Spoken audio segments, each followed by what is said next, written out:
Sejam todos bem-vindos ao podcast da Luzone Capital. Hoje falaremos sobre as tendências do mercado de fusões e aquisições e dos desafios do setor. Aqui conosco está o consultor Jade Peixoto, M&A Advisor da Luzone Capital, no escritório do Rio de Janeiro.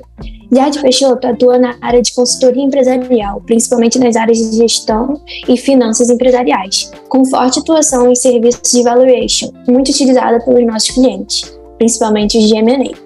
Hoje vamos falar sobre consultoria empresarial. Jade Peixoto, seja bem-vindo ao podcast. É um prazer conversarmos sobre assuntos relacionados à sua atividade como consultor na Luzone Capital. Prazer é meu, satisfação de mais uma vez estar nesse canal, difundindo informações que eu espero possa ser útil aí aos nossos clientes e empresários em geral. Vamos às perguntas? Manda bala. Nos seus trabalhos de consultoria empresarial, quais os principais problemas encontrados nas empresas? Bom, se eu fosse resumir, eu diria que basicamente os problemas acontecem em duas áreas, né? Nas áreas de estratégia e na área de finanças. Vemos também problema em outras áreas, como recursos humanos, processos, mas os principais são sempre de estratégia e de finanças. Algumas empresas negligenciam, né, a ciência e a boa técnica e não aplicam fundamentos e ferramentas importantes dessas duas áreas no seu dia a dia. O senhor pode dar alguns exemplos? Com certeza. Em estratégia, por exemplo, poucas são as empresas que fazem análises estratégicas contínuas, né, como SWOT, Porter, análise de fatores críticos de sucesso. Muitas empresas não têm plano de ação, não usam KPIs para medir resultado e OKRs para gestão de seus objetivos. As perguntas que ficam para essas empresas qual é o norte pretendido e, principalmente, como é que se chega nesse norte? Infelizmente, algumas empresas têm como objetivo somente um aumento anual de faturamento, normalmente um número aleatório ou projetado de forma simplista, baseado no que se pretende crescer ou no que se entende possível, mas não se preocupam com as técnicas e planejamento adequado. Por exemplo, será que esse crescimento cobre a inflação do período? Será que está dentro da média de mercado que a empresa atua? Está abaixo da média e tem potencial para crescer? Ou já está no topo do mercado e não tem potencial para crescer muito? Por outro lado, a empresa está preparada para crescer? A casa está arrumada? O que eu quero ressaltar é que poucos fazem isso de uma forma técnica, baseada em planejamentos feitos de uma forma profissional e estruturada, que possibilite a empresa crescer consistentemente de forma sustentável. Por outro lado, na área de finanças, lamentavelmente ainda existe empresas que não fazem o básico, né? Não fazem uma previsão orçamentária anual e muitas das que fazem não as acompanham periodicamente para ajustá-la à realidade do momento. Algumas empresas não cuidam das compras com profissionalismo, né? Isso gera desperdício, não gera as economias possíveis, principalmente as de escala. Não usam relatórios gerenciais, KPIs, né, para poder acompanhar e medir algumas métricas empresariais, não se preocupam com seus indicadores, seja ele os mais variados indicadores, pode ser de liquidez, por exemplo, giro, margem, retorno, endividamento, disponibilidade. As empresas não dão a importância adequada a seu ciclo financeiro e nem à sua estrutura de capital, que são dois fatores que impactam diretamente na lucratividade. E o principal, né, segundo pesquisas junto aos balanços das companhias abertas brasileiras, cerca de metade delas, salvo engano, o número é 48, alguma coisa, dessas empresas não apresentam lucro econômico, somente apresentam lucro contábil. E se isso acontece nas empresas SAs, com certeza acontece igual ou talvez até pior nas empresas de capital fechado. É realmente muito complicado mesmo. Mas esses problemas ocorrem também nas empresas de médio porte, que são a maioria dos nossos clientes? Com certeza, vemos isso Eu vejo isso constantemente nas empresas onde nós fazemos algum tipo de trabalho, né? Seja de consultoria empresarial, na área de gestão e estratégia, e seja consultoria financeira, ou mesmo apenas num trabalho de valuation. Infelizmente, é algo que a gente consegue perceber até rotineiramente nos nossos trabalhos. O senhor acha que isso pode ocorrer mesmo em empresas médias com bom faturamento? Por exemplo, uma empresa que consegue faturar em torno de 100 milhões anuais pode ter problema de estratégias e finanças? Sim, com certeza é bastante possível. Isso, infelizmente, acontece, né? Muitas empresas médias tiveram um forte crescimento. Algumas durante os anos iniciais de sua história, às vezes aproveitando, né, algum nicho de mercado. O que acontece é que esse crescimento acelerado, ela mascara a performance, pois o empresário, de modo geral, entende que se o faturamento está crescendo, está tudo bem, quando, na verdade, a empresa pode estar escondendo problemas e defeitos de estratégia ou problemas financeiros, que podem causar problemas em algum momento. Como o lucro contábil está crescendo, se existe um problema, ele fica mascarado, entendeu? O empresário não vê isso muito facilmente. Só uma análise financeira bem feita pode detectar antes que o problema se torne algo difícil de lidar e exija, por exemplo, uma reestruturação financeira. A título de exemplo, eu já vi acontecer algumas vezes empresas que apresentam lucros crescentes, mas os seus custos e as suas despesas também cresciam em taxa de crescimento acima da taxa de crescimento do lucro, ou seja, em algum momento as linhas no gráfico de performance vão se cruzar e a empresa vai passar a ter prejuízo. Infelizmente, eu identifiquei alguns casos desses nos últimos anos em trabalho de valuation e de análise financeira. É bom até deixar claro, né, que mesmo que não causem problemas a médio prazo, a gestão que não emprega as melhores técnicas faz a empresa perder parte, às vezes uma parte considerável dos seus lucros. Se deixa de ganhar mais por falta de técnicas adequadas de estratégia e finanças. E só para fechar essa questão, volto a comentar um ponto bastante importante que não é levado, infelizmente, né, não é levado em consideração por muitos empresários. Muitas empresas têm lucro contábil, mas poucas empresas têm lucro econômico. E qual a diferença entre lucro contábil e lucro econômico?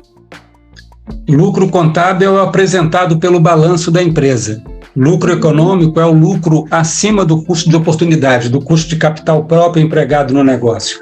Toda empresa tem o seu patrimônio líquido, né? O seu capital investido. E esse capital tem um custo para o empresário.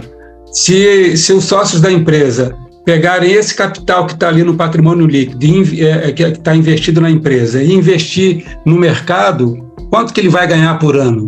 Na maioria dos casos, o lucro líquido não cobre o custo de capital aplicado.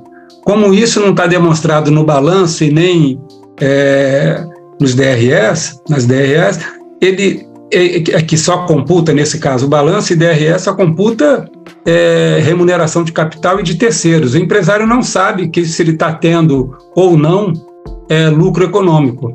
Infelizmente, alguns nem conhecem esse conceito, né?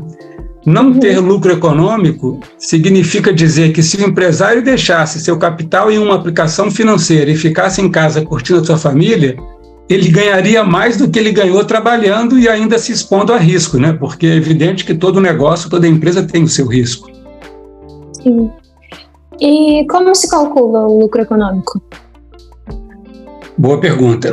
Existem várias fórmulas financeiras para se calcular. E a beleza da matemática é que todas essas diferentes fórmulas vão apresentar o mesmíssimo resultado.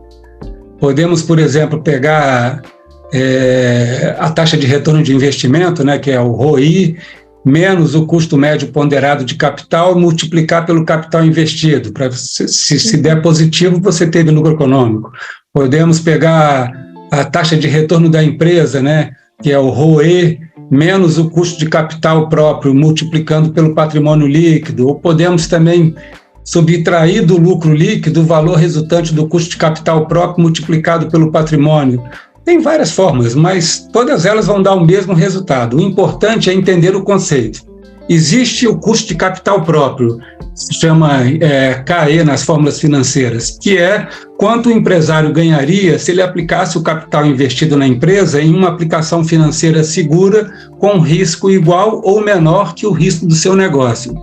A empresa só tem lucro econômico se o lucro líquido dela, se o resultado dela for maior do que o custo de oportunidade, ou seja, o custo desse capital.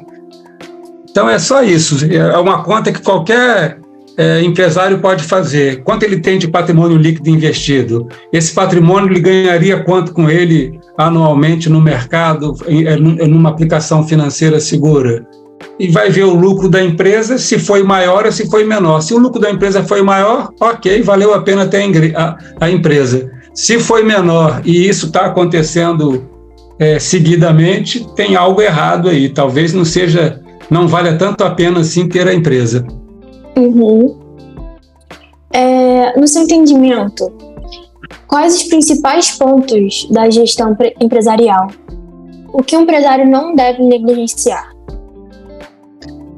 Como já comentei acima, fazer boas análises estratégicas, e usar as ferramentas de gestão, principalmente essas ferramentas de estratégia. Alguns pontos básicos, por exemplo, mesmo missão, visão, valores, que são feitos de forma amadora, que não expressa de forma correta esses conceitos. E mesmo os que expressam corretamente, raros são os casos em que há uma cultura corporativa na essência da expressão. Não tem aquela coisa de todos remarem a favor.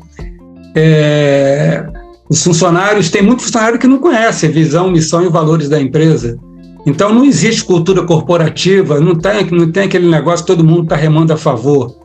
Talvez alojar a cultura da empresa na cabeça e principalmente no coração dos colaboradores seja a coisa mais difícil, o maior desafio de qualquer empresário.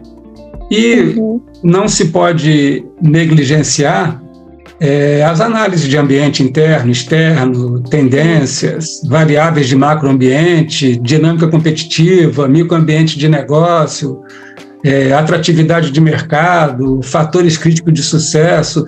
Todas as análises estratégicas usadas pelas grandes empresas devem ser feitas também pelas pequenas e médias.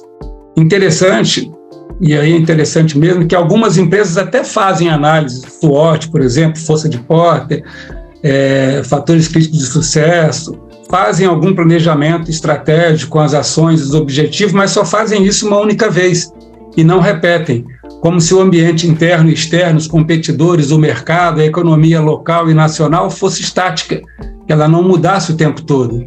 Então, tudo isso deve ser analisado e dimensionado regularmente, inclusive com todas as análises de risco e plano de ação. Enfim, todo esse processo estratégico de gestão. As grandes empresas fazem isso até mensalmente e as médias empresas não fazem nem anualmente. Não levam a sério esses conceitos e, infelizmente, em alguns casos, e felizmente poucos casos, alguns nem conhecem esses conceitos. Minha opinião é que deveria fazer, no mínimo, anualmente, para balizar o seu plano de ação e reformatar a sua estratégia. Por outro lado, eu vejo empresas que não cuidam dos seus processos internos, não colocam em prática conceitos de qualidade total, não tem um organograma funcional, não tem plano de cargos e salário, não fazem um importante plano de gerenciamento de risco, e algumas não têm nem plano de ação. São muitos aspectos da estratégia empresarial, mas eu acho que eu citei alguns aí para poder servir de exemplo. E nas finanças? Nas finanças, deve-se...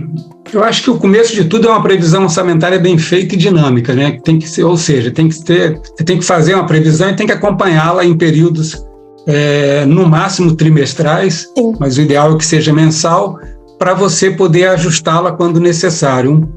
Outro ponto muito importante, que não é levado em consideração por alguns empresários, são os indicadores da empresa, né? Como eu já citei, o empresário tem que conhecer e acompanhar os indicadores de margem, de retorno, de giro, de liquidez, de endividamento. Tem que usar essas KPIs adequadas para medir e poder ajustar a empresa sempre que for necessário. Além disso, eu diria que é muito importante conhecer o ciclo financeiro da empresa e a estrutura de capital. Se o ciclo e a estrutura podem ser melhorados, e como é que e como fazer isso, como melhorar, porque isso impacta e muito na lucratividade. E o principal, né, que voltando àquele ponto, avaliar sempre se a empresa vale o trabalho, né, se ela está apresentando um lucro econômico. Sim. Teria alguma dica para os pequenos e médios empresários? Dica? Bom, dica principal é profissionalize a sua empresa, né? Antes que seja tarde para isso. O mercado o mercado cada vez mais está seletivo. Então, se o empresário, por exemplo, se ele não tem formação em alta gestão, ele deve buscar ter, seja ele mesmo estudando, seja investindo em alguém da equipe para estudar gestão empresarial. Aqui no Rio nós temos excelentes cursos disso, né? A própria a FGV, o IBMEC tem excelentes cursos de gestão empresarial, MBAs, voltados para a área prática, que é muito importante.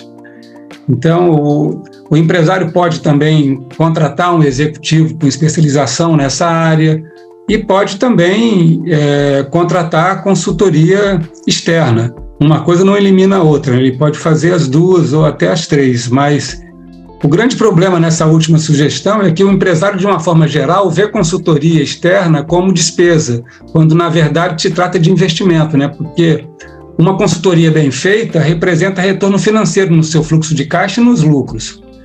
Há de se ressaltar que eu não conheço nenhuma empresa que tenha investido em conhecimento, em ciência, em técnica e tenha se arrependido do investimento, seja através de aprendizado interno, que vai levar aí algum tempo, né, para apresentar resultado, ou mesmo através da contratação de um bom executivo ou consultoria externa que apresenta resultados mais rápidos.